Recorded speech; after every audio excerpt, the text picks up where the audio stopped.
निर्दिष्ट ओळखणा मेलन दिन सेदिन ये जो आम चांदिन में बसीचे ये चांदिन में देखिए कहते 1999 मसीह बात्या भाई जाता से शब्द शब्द गप होता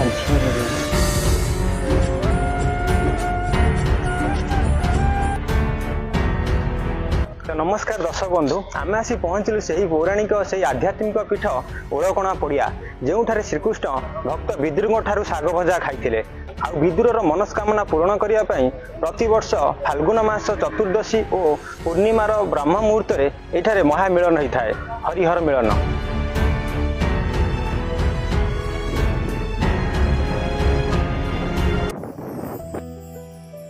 भौगोलिक दृष्टिकोण में पड़ियार बहुत गुटे गुरुत्वपूर्ण अच्छी यही पड़ियाटी आमर केन्द्रापड़ा और कटक जिला सीमांत अवस्थित गोटे पार्श्व मोगल सम्राट शासन चलुला बेले आउ गोटे पार्श्व चलुला आली राजा शासन तो दुईटी शासन मध्य आध्यात्मिक पीठर इतिहास किपरि थिला आज आमे जानिबा।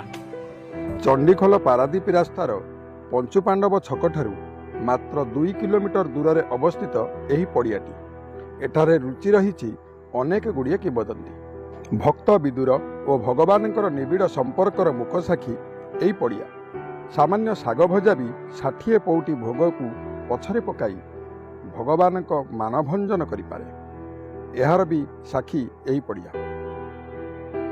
भक्त विदुर एवं जो ओळकणा सहित कौन टिके संपर्क रही से विषय टिके कहिबे। भक्त विदुर होचंती द्वापर जुगे श्रीकृष्ण होचंती परम भक्त विदुर जेतेबेले पांडव मानक पई 5 खंडी पड़ा मागिया भगवान श्रीकृष्ण जाइए दुर्योधन राजसभा को सेतबेले दुर्योधन कहिथिला जे 5टा पड़ा कहीं मु छुंची अग्रे भी अग्रे स्थान देविनी तेणु कृष्ण जो फेरी आसते जेहेतु विदुर होचंती तांकर संपर्क रे काका एवं तांकर विदुर स्त्री जे तांकु सेठी निज घर को निमंत्रण कर नहीं एवं तांकु आतिथ्य ग्रहण कले भगवान श्रीकृष्ण एवं सेठू तांकर खाई फेरी थे घर सेतेबेले विदुर स्त्री जो शाग विभिन्न व्यंजन सहित जो शाग देते से शाग भगवान श्रीकृष्ण को बहुत माने स्वादिष्ट लगी आ ये जो आपण उद्धव कहतु विदुर कहतु द्रोण कहतु से बोधे पांडव को सही समय गुप्त भाव रास्तार साक्षात करने एवं जेहेतु साक्षात होती तेणु जो स्थान से माने आसी किछि दिन अवस्थान करिसेंती सेही जगह गुड़िक तांकर स्मृति स्वरूप पूजा पाउची एवं मु भावुची ये द्वापर जुग चरित्र सहित आर किछि सामंजस्य अछि। एठी आपन जो विदुर गादी स्थापन करा जाय छी कोन शाग भजा एठी प्रस्तुत होउची ता कोन ये विदुरंक गादी बोधे मु भावुची आम पिला बेले आम देखीचु छोटिया मंदिरटी थिला एवं से मंदिर पाखे गोटे उच्च स्थान हुंका भाया था से जगटा को लोक भी पूजा करते गोटे नड़िया गछ था मालती लटा मारी पूजा करते ये तो सबुदिन विदुरंकर नीतिकांति हुए सकाळे बाल्य धूप हुए संध्यारे बाल्य धूप हुए यही 2 समय एठी नीति करा जाए एवं जो शाग भात कथा कहउचंती से निर्दिष्ट गोटे दिन हुए जो दिन ओळकणा मेलन अनुष्ठित हुए से दिन ही ये शाग भात विदुरंकर हुए जो भक्त माने आध्यात्मिकवादी लोक मैंने श्रद्धालु मैंने आसती ओळकणा मेलन को सेमाने एठी विदुरंक शाग भात पाइबा व्याकुल होती एवं से केबेठारु शाग भात एठी श्रद्धालु मानक बंटन कराउछ कहीपरूनी किंतु से निर्दिष्ट ओळकणा मेलन दिन शाग भात हुए एवं अन्यान्य समय जो मैंने तांकर मानसिक पूरण करने मानसिक थाए से माने एठी जो नीति करती तादेह भी शाग अंतर्भुक्त होता है। आपड़ देखिए से दिन मेलन दिन जितेबले आपणकर शाग भात एठी हम से दिन ये जो आम चांदिन में बसीचे ये चांदिन में देखिए मु अनुमान करुच्ची माने पहाड़ भाया शाग जमा हे विभिन्न प्रांतर भक्त मैंने आम ये आखपाख जो गाँ सब अच्छी एवं दूर भी लोक मैंने से दिन अरुआ चाउल ପରିବା ଶାଗ ନେଇକି ଆସିଥାନ୍ତି ଏବଂ ନିର୍ଦ୍ଦିଷ୍ଟ ଭାବେ ଏଇ ଯେଉଁ ଋତୁରେ ଆପଣଙ୍କର ନେଉଟିଆ ଶାଗ ହୁଏ। ପ୍ରାୟତଃ ଲୋକମାନେ ନେଉଟିଆ ଶାଗ କରିଥାନ୍ତି। ପ୍ରଥମ ନେଉଟିଆ ଶାଗ କାଟିକିରି ବିଦୁରଙ୍କ ପାଇଁ ସେମାନେ ନେଇ ଆସନ୍ତି। ବିଦୁରଙ୍କର ଆବିର୍ଭାବ କେବେ ହେଇଛି ସେ ତଥ୍ୟ ନାହିଁ।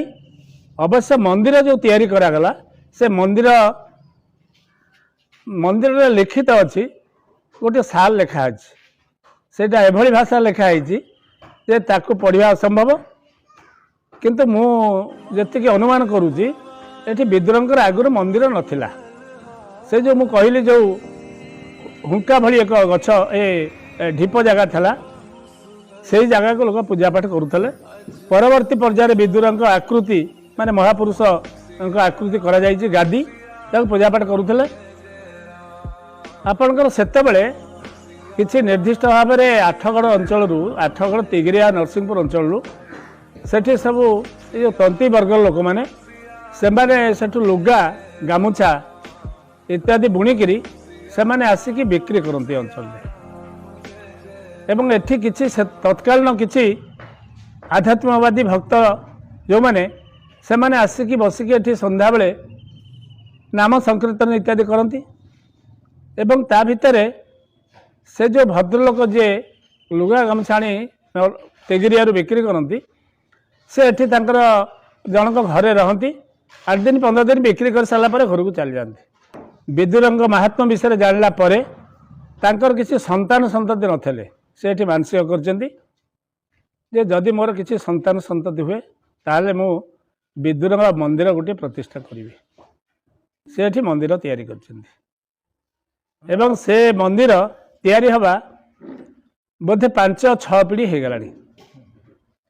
ଆମର ଆମେ ବୋଧେ ବହୁତ ଗୀତ ଶୁଣିଛୁ ଯେ କି ଓଳକଣା ମେଳନ ଆଳିରଜା ଝୁଣନ। ଏଠି ଆଳିରଜାଙ୍କର କିଛି କ'ଣ ରହୁଛି ଥିଲା?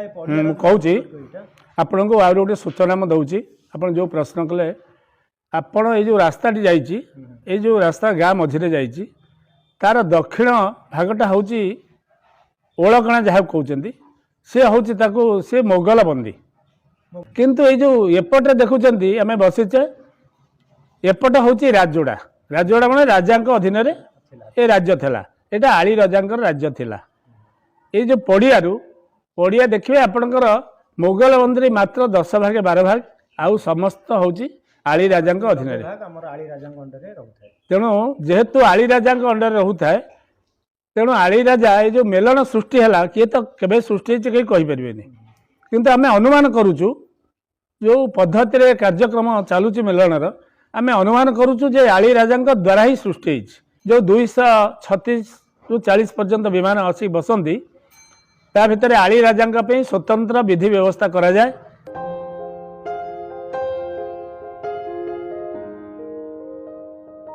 ଏହି ପଡ଼ିଆର ଚତୁଃପାର୍ଶ୍ୱରେ ଗଢ଼ି ଉଠିଛି ଅନେକ ଗୁଡ଼ିଏ ଦେବାଦେବୀ ମନ୍ଦିର। ଏଥିରେ ଅଷ୍ଟଶମ୍ଭୁ ମନ୍ଦିର, ଉଦ୍ଧବ ମନ୍ଦିର, ଜଗନ୍ନାଥ ମନ୍ଦିର, ମା ବାସନ୍ତୀ ମନ୍ଦିର, ଅଚ୍ୟୁତ ଗାଦି ଇତ୍ୟାଦି ଅନ୍ୟତମ। ବିମାନଗୁଡ଼ିକ ପ୍ରବେଶ କରିବା ପାଇଁ ଏହି ପଡ଼ିଆକୁ 3 ଗୋଟି ପ୍ରବେଶ ଦ୍ୱାର ରହିଛି। ଇଏ ହେଉଛି ଶୂନ୍ୟ ବେଦୀ 3 କୋଣିଆ। 2 ପାର୍ଶ୍ୱରେ ଉର୍ଦ୍ଧବ ବିଦୁର, ମଝିରେ ବସିଛନ୍ତି କନ୍ୟା। କହିଲେ ଉର୍ଦ୍ଧବ ଭକ୍ତ ଉର୍ଦ୍ଧବ ଅଛନ୍ତି ଦ୍ୱାପର ଯୁଗର ଭକ୍ତ, ବିଦୁର ମଧ୍ୟ ସେଇ ଦ୍ୱାପର ଯୁଗର ଭକ୍ତ। ସେ 2 ଜଣ ଏଠି ଅଛନ୍ତି। ତା ସହିତ ମଝିରେ ବସିଛି କନ୍ୟା ମାନେ। ଏଠି ଆମର ମା ବାସନ୍ତୀଙ୍କ ମନ୍ଦିର ରହିଛି, ସେ ହେଉଛନ୍ତି କନ୍ୟା। ତେଣୁ ଶୂନ୍ୟ ବେଦୀ 3 କୋଣିଆ ଏ ଆମେ କରିନେ, ଏ ଅଚ୍ୟୁତାନନ୍ଦ ମାଳିକାରେ ଆପଣ ପାଇବେ। ଆମର ଏଇ ଯେଉଁ ମନ୍ଦିର ଅଛି, ଏଠି ଜଗନ୍ନାଥ ମନ୍ଦିରର ନୀତିକାନ୍ତି ବ୍ୟବସ୍ଥା କ'ଣ ରହିଛି ସେ ବିଷୟରେ ଆମକୁ ଟିକେ କୁହନ୍ତୁ। ଏଠି ପ୍ରଥମେ ଯେଉଁ ଘର ଚାରିକୋଣିଆ ଘରଟି ହେଇକି ଥିଲା, ମନ୍ଦିର ନଥିଲା। ଯେତେବେଳେ 1999 ମସିହାରେ 1900 ବାତ୍ୟା ହେଇଥିଲା, ସେ ବାତ୍ୟାରେ ସମ୍ପୂର୍ଣ୍ଣ ଧ୍ୱଂସ ହେଇଗଲା ଘରଟା। ଠାକୁରଙ୍କୁ କ'ଣ କଲେ ନା ନେଇକିରି ବିଦୁରଙ୍କ ପାଖରେ ରଖିଦେଲେ। ବିଦୁରଙ୍କ ପାଖରେ ରହିଲେ। ବିଦୁରଙ୍କ ପାଖରେ ରହିବା ପରେ 1999 ଠାରୁ 1910-11 ପର୍ଯ୍ୟନ୍ତ ସେ ଏମିତି ଠାକୁର ରହିଲେ। ବିଦୁରଙ୍କ ପାଖରେ ରହିଲେ। ବିଦୁରଙ୍କ ପାଖରେ ଥିବା ପୂଜକ ଯାହା ହଉ ସେ ତାଙ୍କର ଦୟାପରଶ ହୋଇ ଠାକୁରଙ୍କୁ ପୂଜା କରୁଥାନ୍ତି। तापर पर ग्रामर किछि युवक मिसिले मिसिकिरी अर्थ संग्रह कले एवं अर्थ संग्रह करी ए मंदिर टिको धीरे धीरे ठिया कले। जने साधु तांकर नाम हूँ फकीरचरण दास, से जने रामावत दीक्षित लोक, से गोटे गोड़े छिड़ा से शंख फुंकती सूर्य को आराधना करती। इति आसिक प्रथम पहुंची उद्धवजी पाखे गोटे बउल गछ था, से गोटे कुड़िया कले से रही। मो बापा हले शिष्य, तेणु से ये शंख फुंकती अनेक लोक उपकार करती। पागल किए होगा कि अन्य रोगी पड़ा से सब भल हमें क्रमश आम जनपुर 8 नंबर केनाल पाखे हनुमान जी पाखे से मंदिर बर्तमान अच्छी जनगुरु नाम परिचित। से गोटे निमक था, गोटे घर लोक काटिया गला काटिक पकई दिले घर करके ओरा करेंगे, से काठटा को दुफाड़ कर चिरी देते। तापर गला को 3टी छाप तादे बड़ जंतु रही। सी बाबा पाक आसी पहुंचले, विश्वास लोक जन बाबा साधु लोक पचारे आमती कौन छाप गुड़े आप देखा आस बाबा गले। सी देखिले जे 3 मुंडे से काठ 2 फाड़ मध्य गोटे फाड़े 3 मुंडे 3टी नाग साप अच्छा। बाबा गोटे शंख फुंकिले गोटे गोड़े, कहले बाबा जदि तुम ठाकुर हबार थब ताले मत कह, मुझे काठ को ठाकुर कर। क्रमश से साप मैंने मुंड टुंगारी पड़े एवं बाबा से काठ को आणिकी जगन्नाथ करने तैयारी कले। ଏହି ପଡ଼ିଆକୁ ନେଇ ପଞ୍ଚସଖା ଅଚ୍ୟୁତାନନ୍ଦ ଦାସ ନିଜ ମାଳିକାରେ ମଧ୍ୟ ବର୍ଣ୍ଣନା କରିଛନ୍ତି। ତେବେ କ'ଣ ରହିଛି ଏହାର କିମ୍ବଦନ୍ତୀ, ଏହି ବିଷୟରେ ମଧ୍ୟ ପରବର୍ତ୍ତୀ ଭିଡ଼ିଓରେ ଉପସ୍ଥାପନ କରିବୁ।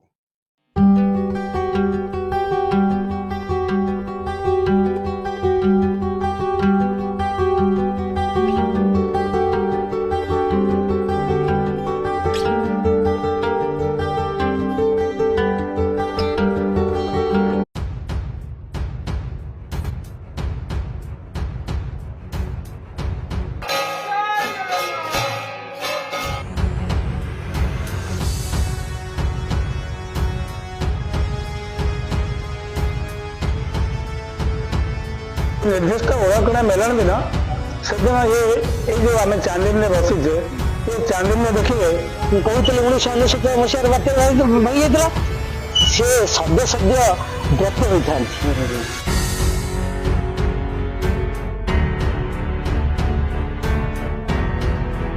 नमस्कार दर्शक बंधु, आम आसी पहुँचलु से पौराणिक से आध्यात्मिक पीठ ओळखणा पड़िया जोठारे श्रीकृष्ण भक्त विदुर ठारू शाग भजा खाई आ विदुर मनस्कामना पूरण करने प्रतिवर्ष फाल्गुन मास चतुर्दशी और पूर्णिमार ब्रह्म मुहूर्त एठारे महामिलन होता है, हरिहर मिलन।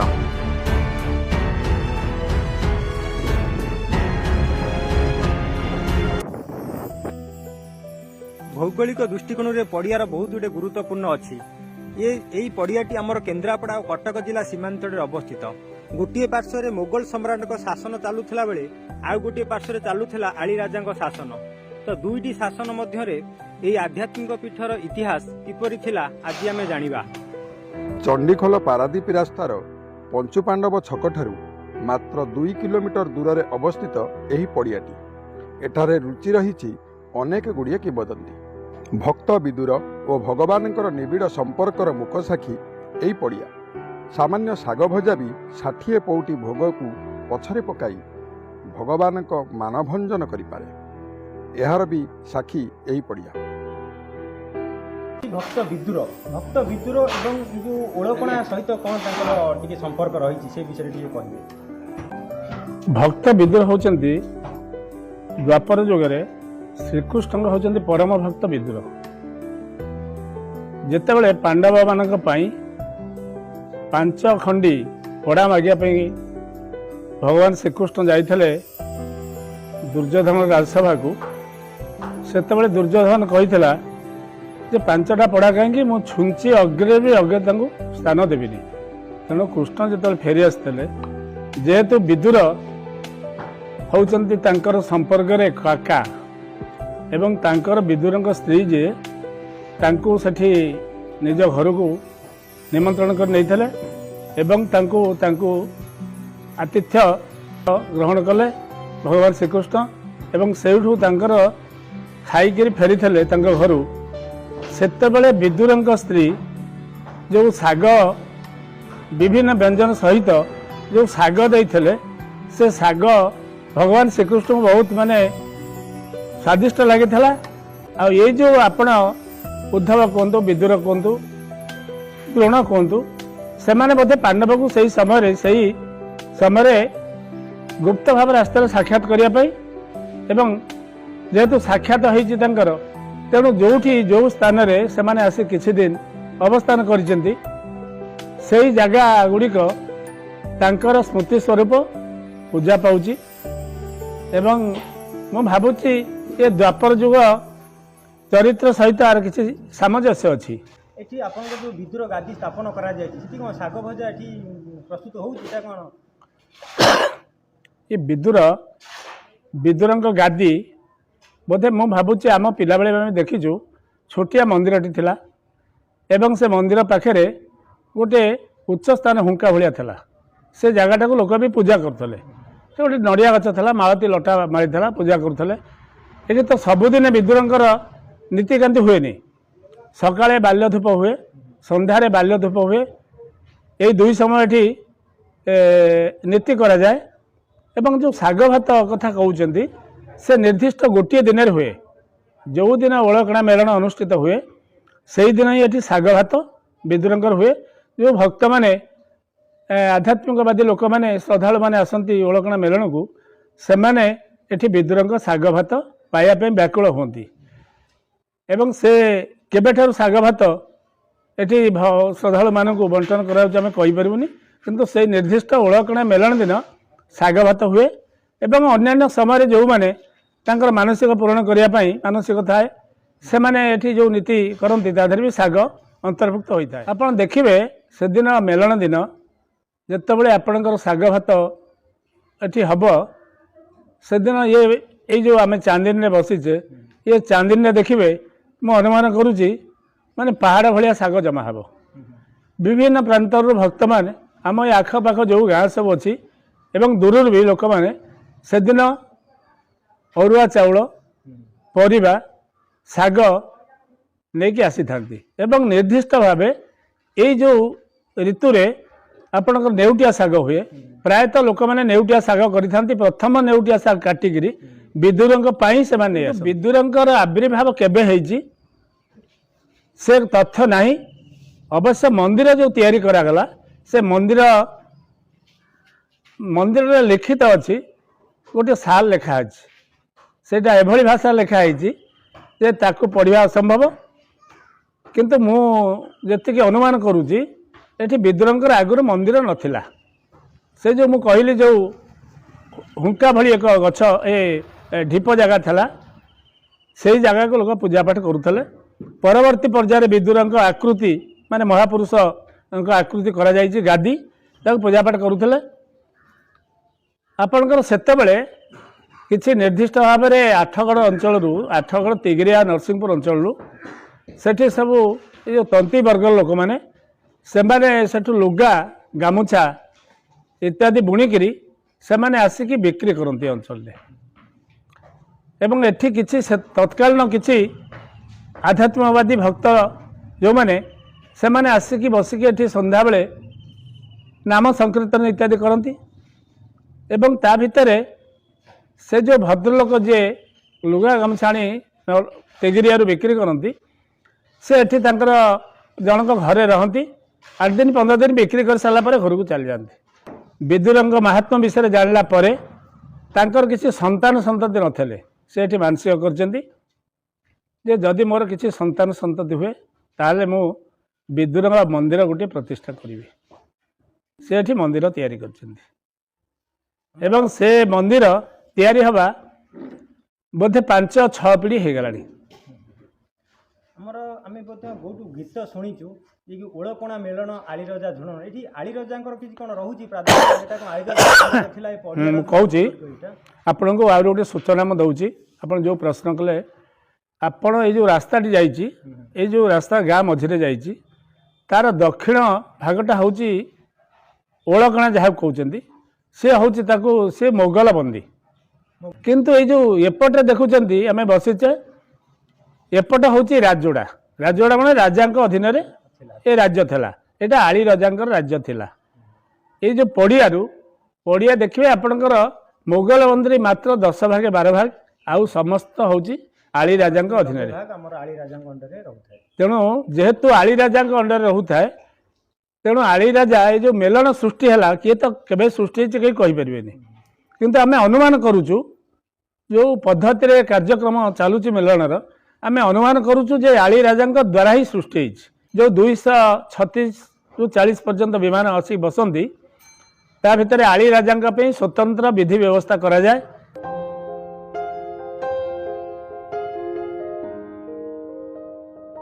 ଏହି ପଡ଼ିଆର ଚତୁଃପାର୍ଶ୍ୱରେ ଗଢ଼ି ଉଠିଛି ଅନେକ ଗୁଡ଼ିଏ ଦେବାଦେବୀ ମନ୍ଦିର।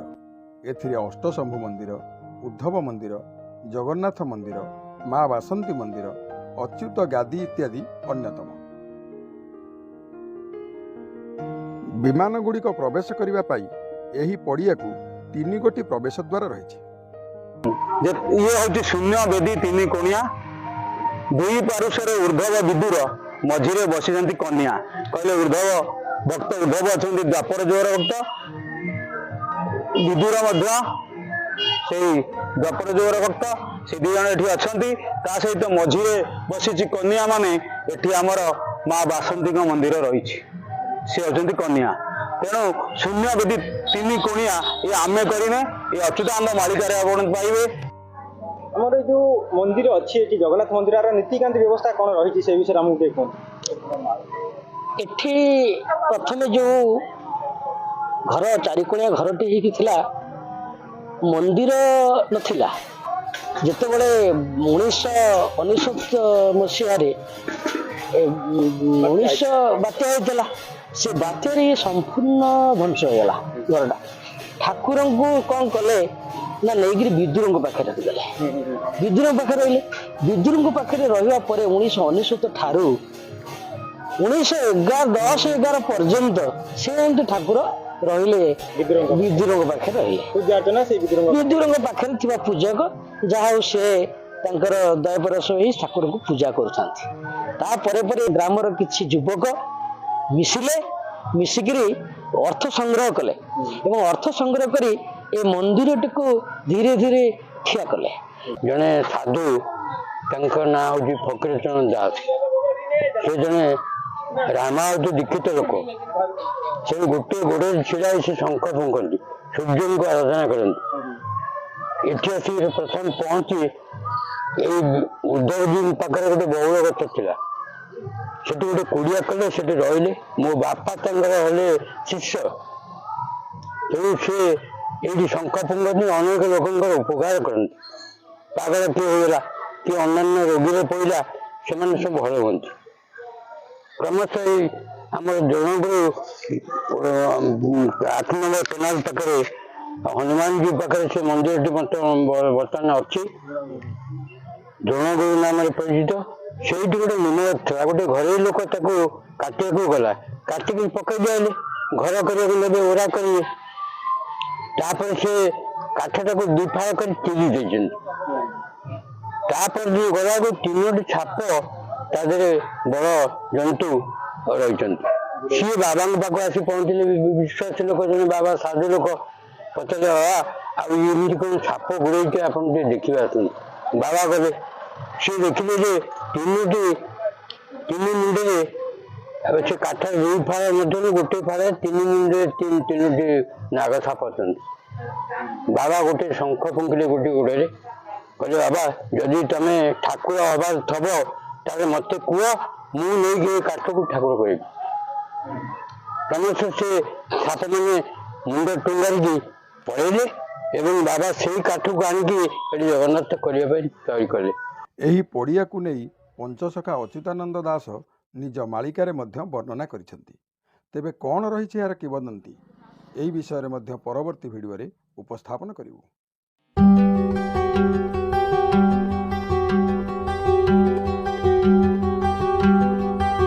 राधा